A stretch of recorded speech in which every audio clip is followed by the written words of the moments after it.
कोई कह रहा 1 करोड़ रोजगार देंगे, कोई कह रहा जी 50 लाख देंगे, कोई कह रहा 20 लाख देंगे।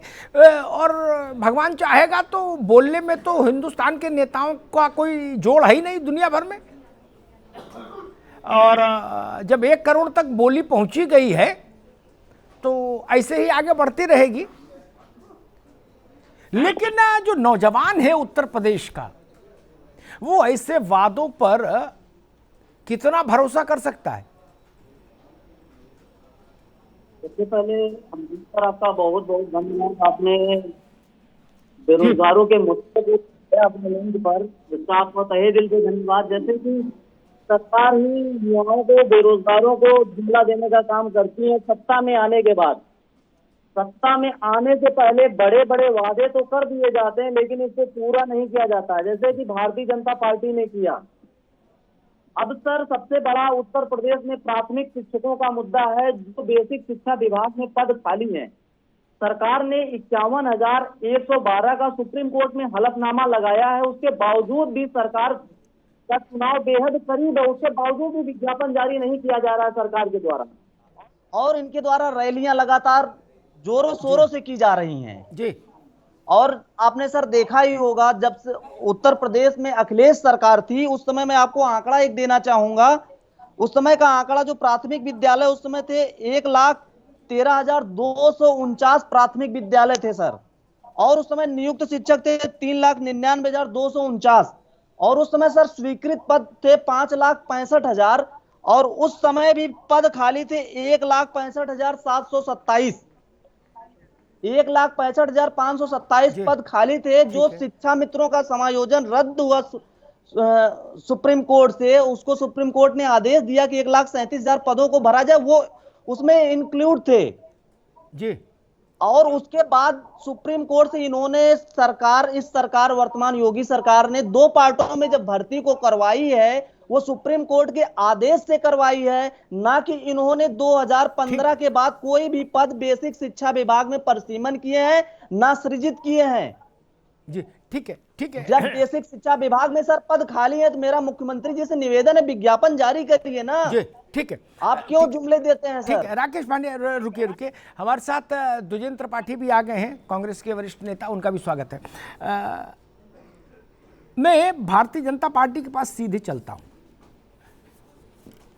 सरकारी भर्तियों को लेकर जो बात राकेश कह रहे हैं वो है ही, लेकिन मेरा भी अपना तजुर्बा है। इस विषय को मैं पत्रकार के नाते लंबे समय से देखता रहा और कई अवसरों पर जहां शासन ने, सरकार ने मेरी सहायता चाही, वहां सहायता भी की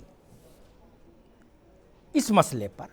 लेकिन मैं देखता हूं कि जो ब्यूरोक्रेसी है आनंद, वो गजब की है भाई उत्तर प्रदेश में।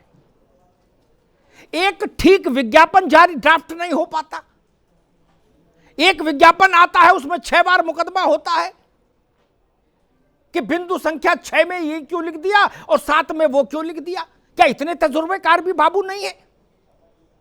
हर भर्ती अटकती है, लटकती है, भटकती है। दरोगा वाले कह रहे 2016 में हमारा टेस्ट हो गया, ट्रेनिंग हो गई, हम घूम रहे। अरे भाई, कोई तो डिपार्टमेंट होगा, कोई तो जिम्मेदारी लेगा नहीं। किस ऐसे सब फ्री फॉर ऑल थोड़ी ना हो सकता। एक हुआ था कि भाई स्कूल्स की केंद्र ने कहा कि तय कर बताइए बेसिक में कितने स्कूल है, कितने बच्चे, कितने टीचर चाहिए, उसका मूल्यांकन करके रिपोर्ट भेजनी थी। वो भी अभी तक बाबू नहीं बना के भेज पाए। और उत्तर प्रदेश में बेसिक शिक्षा में खासतौर पर, चाहे बीएड हो, चाहे टीईटी हो, चाहे ये शिक्षा मित्रों का मसला, मैं मानता हूं विश्व के कोई भी सरकारी विभाग विश्व में इतना उलझा हुआ मकड़ जाल जैसा नहीं होगा जैसा उत्तर प्रदेश का बेसिक शिक्षा है। सुप्रीम कोर्ट के सारे जज 1 महीने एक कमरे में बैठ के बेसिक शिक्षा का जंजाल को समझने की कोशिश करें, वो भी सफल हो पाएंगे, इसमें मुझे शक है। आनंद दुबे, तो इस स्थिति को कैसे सुधारा जाएगा भाई? नहीं, देखिए अमिताभ जी, मैं आपको धन्यवाद देता हूं कि आपने इस मुद्दे को चुना और आप हमेशा से रोजगारों और नौकरी को लेकर और बेरोजगारों के मुद्दे को उठाते रहो ना, आपको काफी अनुभव है जी। आपकी जो रिपोर्टिंग है वो बहुत ही व्यापक है इस मुद्दे को लेकर। हमारी सरकार जब से आई है हमने यह कोशिश किया है कि किसी भी नौकरी में भ्रष्टाचार न होने पाए, वह नियमित हो और समयाबद्ध तरीके से उसमें नियुक्ति की जा सके, और काफी हद तक हमने इसमें सफलता हासिल की है। और यही वजह है कि हम अब तक इस कार्यकाल में करीब करीब 4.25 लाख सरकारी नौकरी दे चुके हैं।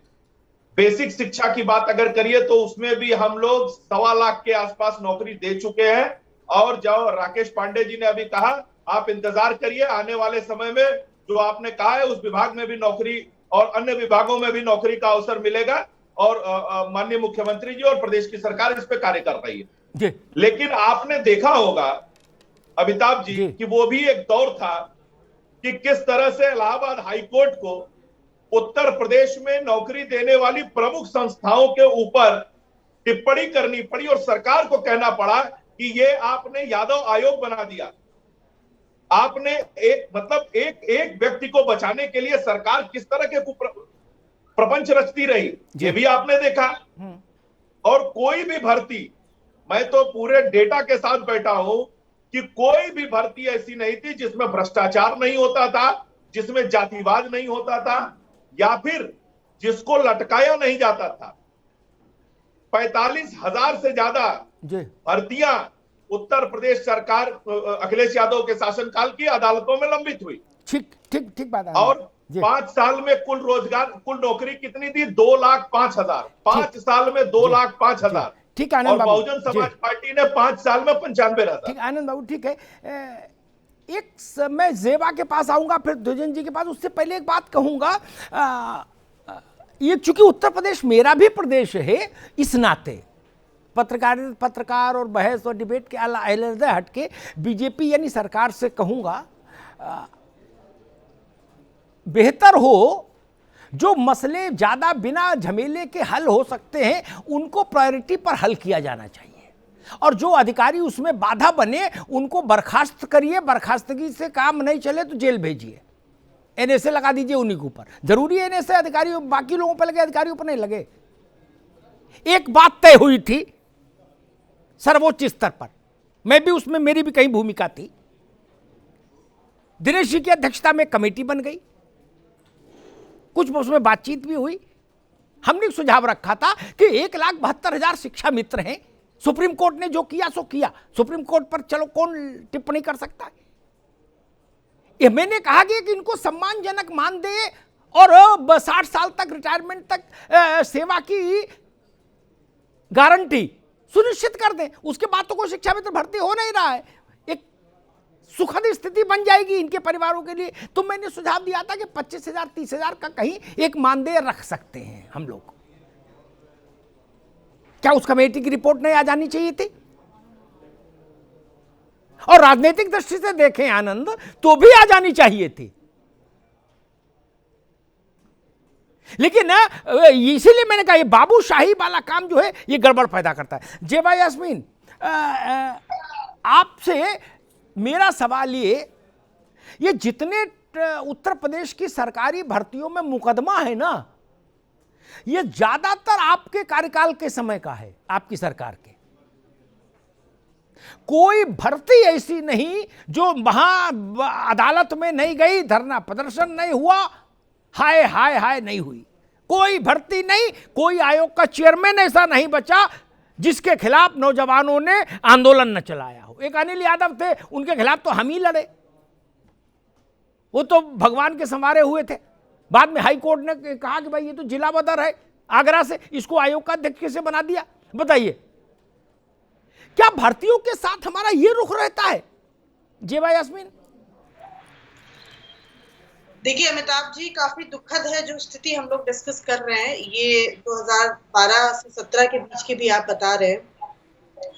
भर्तियों को लेके ये मुद्दा हमेशा रहा है कहीं ना कहीं कि किसी न किसी वजह से या तो पेपर आउट हो जाता है या जो दिक्कतें आती हैं उसकी वजह से छात्रों को छात्राओं को बहुत ज्यादा उनकी जो प्रेशियस जो पीरियड चल रहा होता है करियर का वो उन्हें मतलब ऐसे चीजों में लटकना पड़ता है। तो मैं इस चीज को एक्सेप्ट करती हूँ, लेकिन फिर भी आप इस चीज को गौर करिएगा कि जितनी भर्तियां समाजवादी कार्यकाल में निकली थी वो हमारी अप्रॉक्स मोर देन 5 लाख थी, और अभी जो भारतीय जनता पार्टी काउंटिंग बता रही है, इन्होंने अपने तो कितनी भी दो ये सब अटक गई भैया। किसी में गलत विज्ञापन निकाल दिया, किसी में कुछ लफड़ा, किसी में लेन देन पकड़ा गया, किसी में उसमें 45,000 तब बताइए उन भर्तियों को ओढ़े की बिछाएं। बीपीएड अमिताभ जी, बीपीएड भर्ती भी आप देखिए 2015 के बाद की है और 69,000 भर्ती भी थी, लेकिन उन सबको लटका के भारतीय जनता पार्टी ने 4,000 उर्दू शिक्षक भर्ती थी, उसको भी लटका के अभी Bharatiya Janata party court court घूम रही है।